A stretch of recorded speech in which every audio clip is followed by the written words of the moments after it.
Hey guys, call me Press, and this is the new iPad Pro for 2020. Yeah, it does kinda look like an iPad Pro from 2018, if you don't count the little stove design here. And if you haven't seen the new iPad Pros since 2 years ago, first of all, really. And secondly, yes, it does kind of look like a prototype that made it to the production line, but the design has grown on me. It's very light, very thin, very comfy to carry around and just do your work while on the go. And I can kind of see where Apple was going with this, especially since they announced the new Magic Keyboard, which is not out yet. These are starting to look like sort of MacBook Pros, but not really. So what's new on the inside? Well, of course there's a new processor. It's the Apple A12Z. What does that mean? I don't know. All I know is that the 2018 edition had the Apple A12X inside, so this is a Z. All I know is that we're running out of alphabet. But it is interesting to note that the iPhone 11 has the Apple A13, so technically this iPad Pro does not have the latest generation family of Apple chips. Either that or Apple poached the guys from Sony who were thinking up the Xperia names. But no, don't worry about performance, this thing flies, especially with the 120Hz screen, which has been a staple of the iPad Pro line for the past few years. If you haven't seen iPadOS run on 120Hz screen so far, it's so much smoother and just awesome to use. Now let's talk about this thing. So yeah, we have a triple camera, but the third thing, it's a LiDAR sensor. A what? Okay, I know that dozens of YouTubers have explained to you what a LiDAR does, but look, I went out and I got myself an old Sony camera so I can get footage of the lasers in this thing, so we're talking about it. Basically, LiDAR shoots out a bunch of lasers, then measures how much time each one of them takes to come back, and this way it can determine what kind of objects there are in the environment, how close they are to you, how big they are, their edges, distances, measurements, so on and so forth. What do we want to use it for? Augmented reality. Apple has said that AR is the future. I'm not sure I can see it yet, but that's where we're going. So yeah, of course we tested it. Unfortunately, all of the apps that we found in the App Store using AR have not been optimized to use the LiDAR yet. So yeah, they work, but you won't see much difference between this and the other iPads or the iPhones. So technically the LiDAR should be able to spot real-world objects coming in and out of view, so the virtual objects from your AR should be able to interact with them in some way, either hide behind them or ignore them or move, and we haven't seen this yet. But the baked-in Measure app that does come with the iPad Pro is better. So first of all, as soon as you launch it, you don't need to wave your device around until it figures out what it's looking for. The LiDAR is instant. You launch the Measure app, you're ready to measure the surface in front of you. It's definitely more accurate than previous iPads or the iPhones. Still not perfectly accurate, but it does get a good job done. It mostly struggles with remembering where the virtual points you placed are, so when you turn around and when you turn back to where you started from, the point is slightly off, which throws off your measurement by an inch maybe.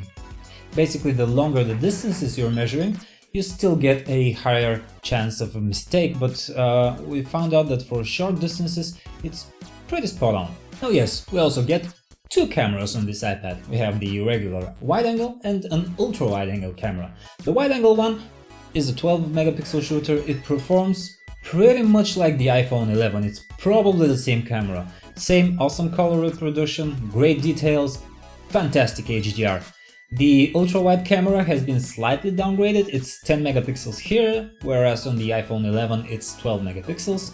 So with the iPad Pro, we get softer details on the ultra-wide angle pictures, some more noise, especially if you move indoors. I mean, it's usable, it's good, but not as good as on the iPhone.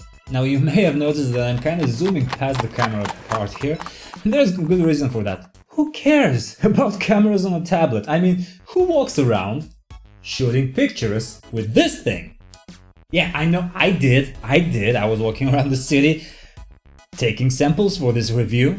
People were looking at me, but I mean, otherwise, there is one camera on a tablet that does matter, and that's the front-facing camera. Because you know, you'll be using this for business calls, Skype calls, FaceTiming with your friends. So it would have been really nice to get the same high-quality selfie camera from the iPhones here, but no, this is a 7 megapixel shooter. It's not terrible, it's not bad, but it's not as good as on the iPhone.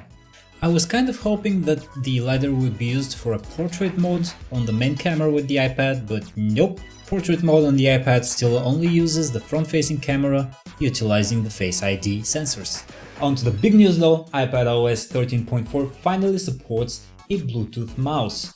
Now, of course, you can't just have a simple pointer on the iPad because Apple has to do Apple things, and you get this circular pointer that kind of changes shape every time you go in and out of icons and different items on your screen, so it looks like a Cartoon Network character. I'm not sure why, it still just works like a regular pointer, and it's available on all iPads that support the newest iPadOS. This, in combination with split screen and the slide over mode, really make this a multitasking machine. Well, sort of. It's not PC grade multitasking, but it's nice to see it. Which brings me to the obvious question. Can the iPad Pro replace your computer? Yeah, no, maybe. Well, it depends.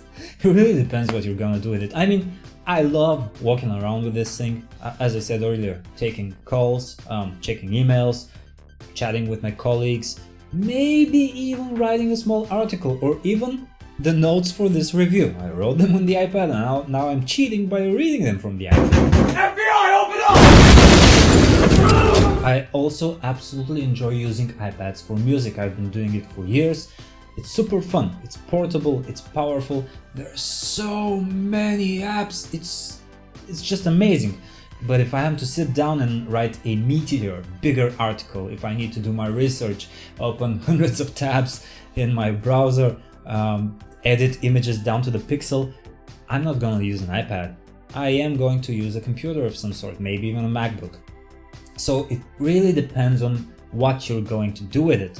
Like, if you're an artist, you're gonna love the Apple Pencil. If you're any sort of musician, you will enjoy the portable power you get with this, but you have a computer at home.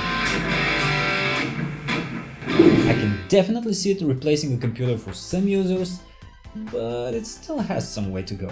And now you're probably asking yourself, is it actually worth getting an iPad Pro for $800 when I can get the base iPad for $330 or the iPad Air for $500, both of which support iPadOS 13.4 and have the mouse support, they have their own keyboard accessory, they even support the first generation Apple Pencil.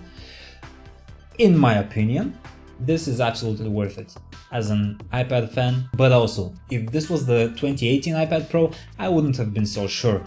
The 2018 model had a starting storage of 64 gigabytes, which kind of pushed you to upgrade. I mean, if you're getting an iPad Pro, this means that you're kind of serious about your tablet usage. Now this one starts at 128 gigs, which is definitely not bad. It could take you a while to fill those up on a tablet.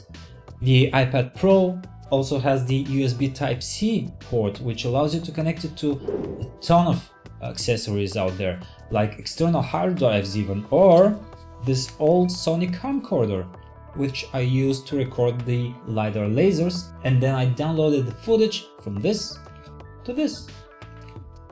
Magic! That, combined with the quad speakers and stereo setup and the awesome 120Hz display, I love it. I would go out and buy this one. If you're just dipping your toes into iPad territory right now, and if you're wondering if it's for you, get the base model, the cheapest one, and if you like it, further down the line you can get accessories for it, like a keyboard and a pencil. But if you're out there looking for an iPad that's, you know, serious, and you're wondering whether you should get the iPad Air or the iPad Pro, hands down, get this one. I love it. I absolutely adore it. Hey, you like the home setup? Well, subscribe to PhoneArena and you may see more of it.